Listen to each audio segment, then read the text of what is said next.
He raises meaty distended hands, triumphantly exposing fingernails grown in to dark hooks and psoriatic claws. Samus is here, he drawled. Alright class, settle down and let me tell you a story. I already finished Horus Rising, but putting all of this together definitely took some time for me.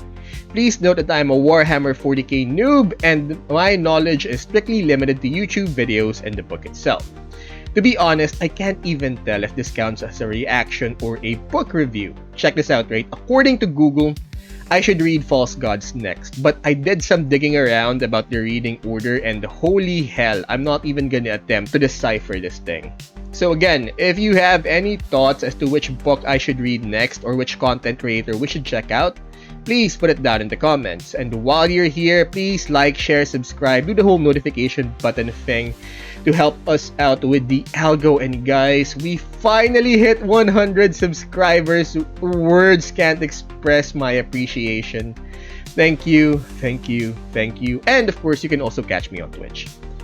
Alright, so a brief background on how I got into Warhammer 40k. Way back in 2013, a friend emailed me a copy of Horus Rising. I remember his excitement, which I couldn't share at that time, for the simple reason that my reader was incompatible with the files he sent me. He kept mentioning some dude getting stuck on some throne, so I did a bit of googling and found out that Warhammer was actually a big thing. And I remember a vague memory years before of a game where I played the title Dawn of War. I didn't even make the connection immediately. I simply thought it was Company of Heroes in space where you get to fight aliens. Same gameplay, same developer. So I thought nothing more of it and I decided to put it on hold until I get a better copy of the books. And now I have, so why don't we get on with it? Now, it's a relatively short piece of work, but we will still be focusing on the events which shape the entire story. I'll do my best to avoid spoilers, but the book's been around since 2006, it's no longer my fault. So the story is seen through the eyes of the impressionable and naive Garviel Loken, where we first see him in the battle against the Emperor of Mankind. Hold on, let that sink in for a bit. Here's the thing, for 40k beginners like me, Emperor means this guy, that dude stuck in the throne. For a moment there, I thought the heresy had already begun and that Horus is already laying siege to Terra, our Earth. This is coming from the first few pages. I was definitely confused and then I suddenly remembered the 2024 Alex Garland film Civil War, where the action was seen through the eyes of reporters trying to cover the action. It was heavily criticized for the simple reason that the audience simply couldn't tell what was going on. Who were the good guys, who were the bad guys, and which side was actually winning? No one could tell. Why? Because in war, the first casualty is always the truth. And here's the funny part about this little anecdote. Google isn't even sure who said it first. It's definitely no accident that the author made sure that Loken himself had an argument regarding the truth with the emperor they were besieging. When they were introduced to his tutor, iterator Kyrell Sinderman, he just happened to be in the middle of a lecture regarding the truth and religion. So definitely no coincidence there. It was only after a few more pages when I finally realized that they were fighting a separated branch of humanity, the leader of which has taken to calling himself the Emperor of Mankind, with enough hubris to also call its home planet Terra. If you guys remember, this is happening after the Great Strife, where humanity was divided among the stars, and Terra is now in the crusade to bring the lost worlds of man back into the loving fold of the Emperor. The crusade ultimately deciding to call the planet 63-19, the 19th planet to be conquered by the 63rd Expeditionary Fleet. The story begins as anyone would expect, with death, particularly with the expedition's envoy to 63-19, which included Captain Hastur Sejanus, the captain which Loken would eventually replace as a member of the Mournival, the Crusade's inner circle, Horus's personal boy band. Anyways, after being informed that he was chosen, the first thing he does is run to his tutor, iterator Sinderman, for his advice, whether or not he should accept the honor. Now, why does an Astartes need a tutor?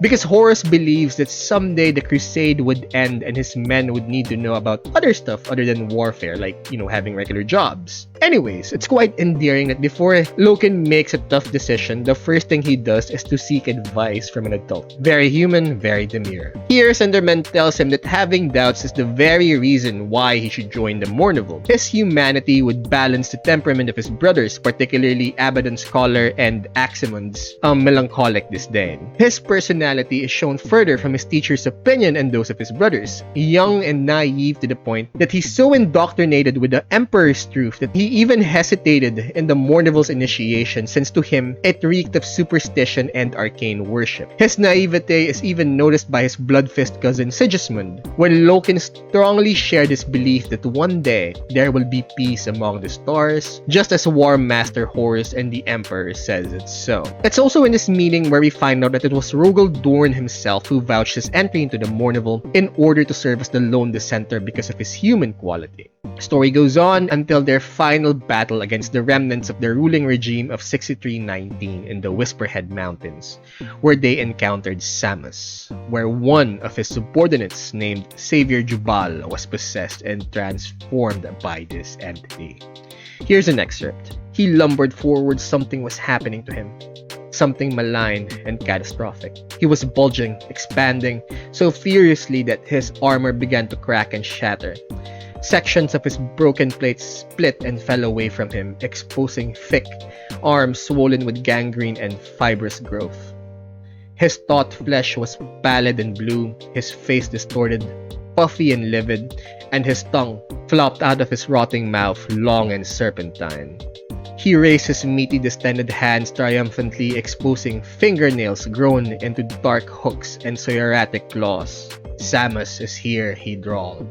This incident not only shook Loken to the core, but also ended in the death and trauma of several remembrancers. It's worth noting that after encountering this entity's work against his brother Jubal, the first thing he does is call Cinderman in order to provide an explanation as to what just happened. Loken was so disturbed to a point that Cinderman even told him that he needed to calm down. Imagine that, an iterator telling an Astartes to calm down. The situation was escalated to a point that a direct report needed to be made to Horus himself, since Loken wouldn't shut up about it, and the War Master, to ease his doubts, tell him that Savior Jubal was affected by the warp and ultimately possessed by chaos. He also reveals that the reason the Emperor retired to Terra is in order to extensively study the warp.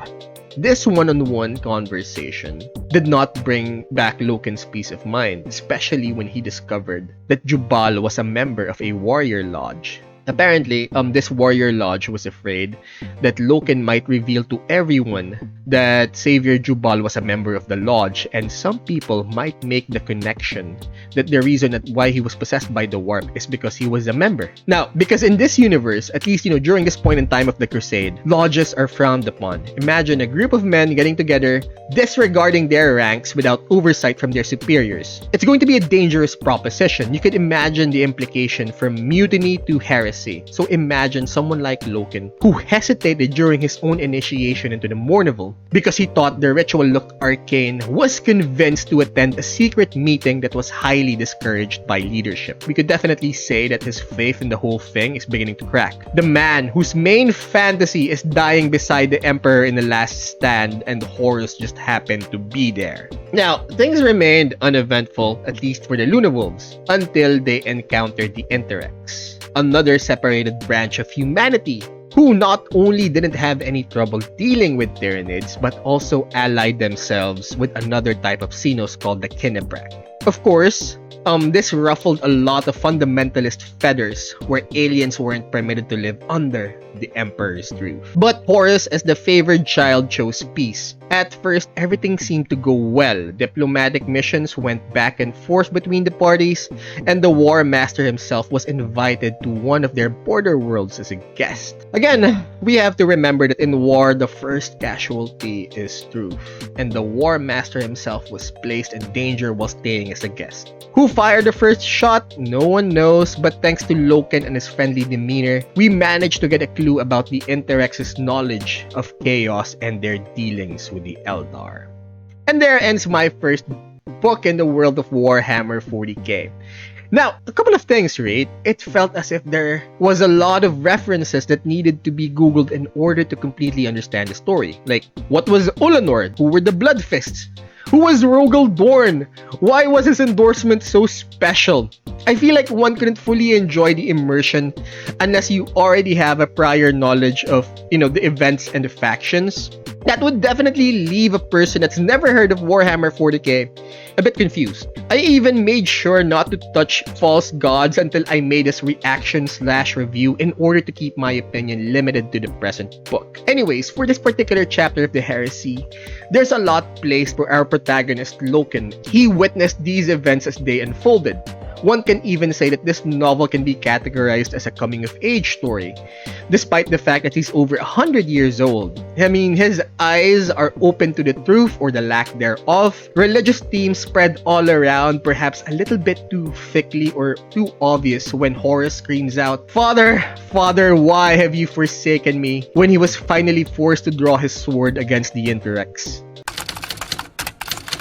Now class, if you want me to do false gods next, please let me know in the comments. Here's the thing, right? Despite the fact that I enjoyed making this book review/reaction to Horus Rising, it definitely took more time and effort than our regular stuff. So it all depends on your reaction to this video whether or not we move on to the next chapter through your likes, shares, comments, and views.